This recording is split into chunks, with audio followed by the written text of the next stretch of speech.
কানকে দিয়েছেন তার রস পান করার জন্য, এই কানকে দেওয়া হয়েছে।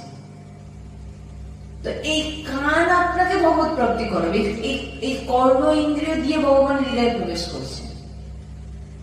এবার যদি আপনি কান দিয়ে কারোর প্রবন্ধ শোনেন, কারোর নিন্দা করেন, কারোর খারাপ খারাপ যে কথা শুনছেন, তখন কি হবে বলুন তো, আপনার ভিতরের যে নোংরা সে কখনো পরিষ্কার হবে না।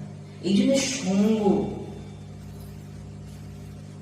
সঙ্গ যদি না আপনার ঠিক হয়, আপনি বললাম যত জায়গায় ছুটে যান, ওই ছুটতেই থাকবে, কোনদিন আপনার